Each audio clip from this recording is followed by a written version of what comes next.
Bulletin का बाकायदा आगाज करेंगे अहम खबर के साथ। महमूद खान अचकजई का इलेक्टोरल कॉलेज पूरा न होने पर सदारती इलेक्शन मुलतवी करने का मुतालबा। सुन्नी इत्तेहाद काउंसिल के सदारती उम्मीदवार महमूद खान अचकजई ने इलेक्शन कमीशन को खत लिख दिया है। कौमी असम्बली और सूबाई असम्बलियों में मखसूस नशिस्तें खाली हैं। इलेक्टोरल कॉलेज पूरा होने तक सदारती इंतखाब मुलतवी किया जाए। महमूद खान अचकजई की जानिब से ये मुतालबा किया गया है। मखसूस नशिस्तें खाली होने के बाद इलेक्टोरल कॉलेज मुकम्मल नहीं। खत का ये मतन है। मखसूस नशिस्तों से मुतालिक मामला पेशावर हाई कोर्ट में ज़ेरे इल्तवा है। इसी पर बात करेंगे। वकार सैयद हमारे साथ मौजूद हैं। वकार, आगाह कीजिएगा, क्या मुतालबा मजीद किया गया है और ख़त का मतन क्या है? जी बिल्कुल, सुन्नी इत्तेहाद कौंसिल के हिमायत याफ्ता महमूद खान अचकजई जो सदारती उम्मीदवार है, उनकी जानिब से इलेक्शन कमीशन को खत अरसाल किया गया है, जिसमें ये मुतालबा किया गया है कि सदारती इलेक्शन के लिए इलेक्टोरल कॉलेज जो है वो मुकम्मल नहीं है, लिहाजा ये इंतखाब जो है वो मुलतवी किया जाए। उनकी जानिब से खत में लिखा गया है कि जो मखसूस नशिस्तें जो है वो अलाट की गई थी, वो पेशावर हाई कोर्ट में ये मामला ज़ेर इल्तवा था, जिसके बाद अब भी ये मखसूस नशिस्तें जो है वो कौमी और जो दीगर सूबाई असम्बलियाँ हैं इस वक्त उसमें खाली हैं, जिसके बाद जो इलेक्टोरल कॉलेज है वो मुकम्मल नहीं है। सदारती इंतखाब के लिए आईनी तौर पर ये ज़रूरी है कि ये उसके लिए इलेक्टोरल कॉलेज जो है वो मुकम्मल हो, लिहाजा इलेक्शन कमीशन इलेक्टोरल कॉलेज के पूरे ना होने के बायस जो है ये इंतखाब सदारती इंतखाब है इसको फिलफौर जो है मुलतवी किया जाए। जब तक ये दोबारा यानी इलेक्टोरल कॉलेज मुकम्मल नहीं होता तब तक जो है ये मामला ज़ेर इल्तवा किया जाए। उनकी जानिब से ये भी इस्तदा की गई है कि ये मामला चूंकि पेशावर हाई कोर्ट में पेंडिंग है और ये एक आईनी मामला है और इस से मुतल्लिक जो है वो अभी कोई फैसला नहीं हुआ, लिहाजा जब तक ये इलेक्टोरल कॉलेज पूरा नहीं होता जो कि आइन का तकाजा है, लिहाजा जो है वो उतनी ये जो सदारती इंतखाब है उसको मुलतवी किया जाए। बहुत शुक्रिया वकार सैयद, आप हमें आगाह कर रहे थे। सदर मुमलिकत का इंतखाब कल होगा। साबिक सदर आसिफ अली जरदारी और महमूद खान अचकजई के दरमियान मुकाबला। सदारती इंतखाब में चारों सूबाई असम्बलियों, सेनेट और कौमी असम्बली के अराकीन वोट देंगे। आइन के तहत सदारती इलेक्शन के लिए chief election commissioner returning officer होंगे। कौमी और सूबाई असम्बलीज में सुबह 10 से शाम 4 बजे तक पोलिंग होगी। सदर मुमलिकत का इंतखाब कल होगा। साबिक सदर आसिफ अली जरदारी और महमूद खान अचकजई के दरमियान मुकाबला होगा। सदारती इंतखाब में चारों सूबाई असम्बलियों, सेनेट और कौमी असम्बली के अराकीन वोट देंगे।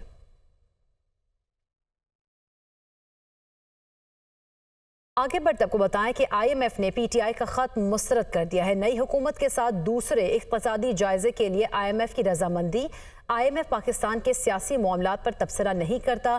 IMF पाकिस्तान में मुआशी मामलात के लिए महदूद मुदाखलत करता है। IMF पाकिस्तान में इंतखाबी तनाज़ात के हल की हौसला अफजाई भी करता है। इसी पर हम बात करेंगे। हमारे साथ माहिर मईशत मौजूद हैं हाकान नजीब साहब। बहुत शुक्रिया आपके वक्त का। सर, कहिएगा, IMF ने जो PTI का खत था उसको मुस्तरद कर दिया, आप कैसे देखते हैं इस चीज़ को? देखिए, IMF का मैंडेट जो है वो मुल्कों की जो माशी डिफिकल्टी है या स्पेशली जो बैलेंस ऑफ पेमेंट यानी कि एक्सटर्नल खसारे में जब मुल्क चले जाते हैं या डेट डिस्ट्रेस होता है या एक्सटर्नल ग्रॉस फाइनेंसिंग नीड नहीं पूरी हो रही होती, उन तक महदूद है। और IMF का एक इकोनॉमिक मदद करने का मैंडेट है और मुल्कों को उनको स्पेयरिंगली यूज करना चाहिए। सो ऑब्वियसली, और ये भी बात अच्छी उन्होंने की है कि जो आपके मसाइल अंदरूनी इलेक्टोरल प्रोसेस, पॉलिटिकल प्रोसेस और बाकी चीज़ों पर हैं वो हम चाहते हैं कि उनको हल करें, क्योंकि इससे पाकिस्तान के जो इंस्टीट्यूशन है वो मजबूत होंगे, डेमोक्रेसी को तक़वियत मिलेगी और मुल्क आगे बढ़ सकेगा। तो आई थिंक इस कॉन्टेक्स्ट में इसको देखा जाए तो ये एक खुशाइन बात है। उन्होंने इसका कोई सॉवरेन से डील करने के बियॉन्ड कोई बात नहीं की और यही IMF का मैंडेट है और जो सिटिंग गवर्नमेंट है उससे IMF को बात करनी चाहिए। पर इससे बढ़ के जो पाकिस्तान के लिए आई थिंक बात है जो उन्होंने की है, अगर आप डिटेल में उसको देखें तो वो ये है कि पाकिस्तान को बहुत ही एक सोबरिंग मोमेंट इसको कंसिडर करना चाहिए कि 24वीं दफा IMF के पास जा रहे हैं अपनी 76 साल हिस्ट्री में। इससे ज्यादा कोई सोबरिंग थॉट शायद नहीं हो सकती।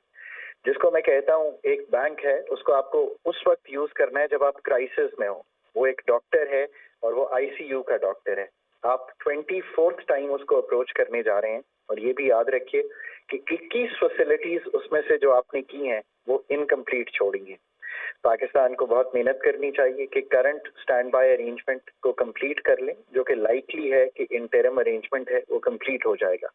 पर अगला प्रोग्राम जो है उसको इस इंट्रोस्पेक्शन से जाएं कि क्या मुहरकात थे जिसकी वजह से पिछले प्रोग्राम इनकम्प्लीट रहे, کیا محرکات ہیں کہ ملک آج جہاں کھڑا ہے، جہاں کہ آئی ایم ایف نے بھی ذکر کیا ہے کہ ہمارے انرجی کے مسائل جو ہیں وہ بہت سیویئر ہیں، ہمارے فسکل یعنی مالیاتی خسارے کے مسائل بڑے سیویئر ہیں، ان کو ٹھیک کرنے کے لیے اپنا پروگرام سوچ کر آئی ایم ایف کے پاس یقیناً ان چیزوں کو دیکھتے ہوئے ہی اگلا پروگرام جو ہے اس کے اوپر بات چیت ہوگی۔ حقان صاحب بہت شکریہ، آپ دنیا نیوز کو اپنا وقت دے رہے تھے۔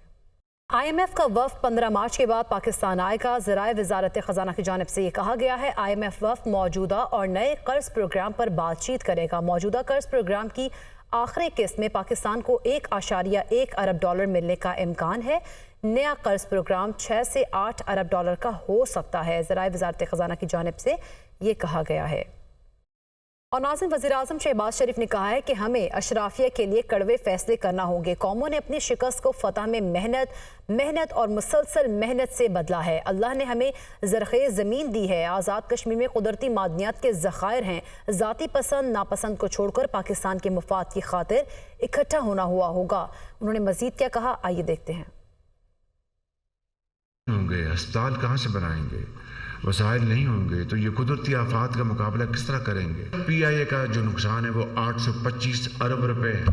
ہر سال بجلی کی چوری وہ 500-600 ارب روپے ہے۔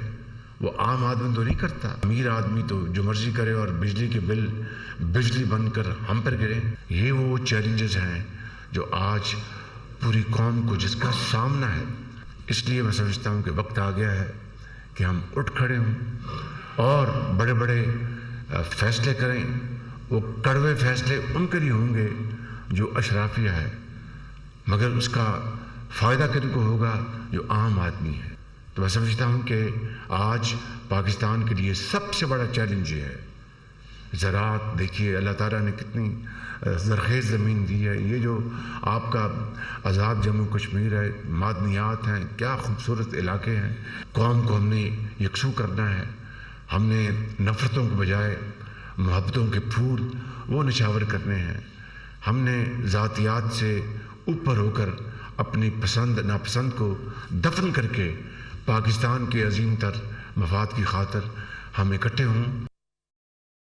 سینیٹر مشاہد حسین نے کہا ہے کہ 8 فروری کے بعد نیا باب مکمل ہوگا جس میں سب کو ساتھ لے کر درست اور دست شفقت رکھنا ہوگا۔ ماضی میں آصف زرداری نواز شریف کی رہائی کا مطالبہ کیا، آج کہتا ہوں بانی پی ٹی آئی سیاسی قیدی ہیں، انہیں رہا کیا جائے۔ مشاہد حسین کا کہنا تھا کہ مخصوص نشستیں پی ٹی آئی کا حق ہے، انہیں دے دی جائیں۔ ریلیشن شپ اداروں کے ساتھ، چاہے عدلیہ ہو چاہے فوج ہو، اس کے ساتھ پولیٹیکل فورسز کے ٹھیک ہونے چاہیے۔ مشرف صاحب باوردی صدر تھے، اسی ہال میں نے اس کو بھی کہا تھا کہ 3 سیاسی قیدی ہیں، ان کو رہا کیا جائے۔ اس میں نے آصف زرداری کا نام لیا تھا، یوسف رضا گیلانی کا اور جاوید ہاشمی کا۔ 2018 میں جب پی ٹی آئی کی گورنمنٹ تھی، میں نے اس کو بھی کہا تھا میاں نواز شریف صاحب کو رہا کیا جائے، وہ سیاسی قیدی ہیں۔ اور اب بھی میں نے سب سے پہلے ڈیمانڈ کیا ہے کہ عمران خان کو رہا کیا جائے، وہ سیاسی قیدی ہیں۔ And it should be across the board. بلکہ میں تو سمجھتا ہوں کہ ایک نیا چیپٹر آ گیا ہے 8 فروری کے بعد، اور اس نئے چیپٹر میں we need a healing touch, دست شفا، اور سب کو ساتھ شامل کریں اور ایک جنرل ایمنسٹی دیں۔ اس میں جو پی ٹی آئی کی جو ریزروڈ سیٹس بنتی ہیں، اسپیشلائز سیٹس، ان کا حق ہے، ان کو ملنا چاہیے۔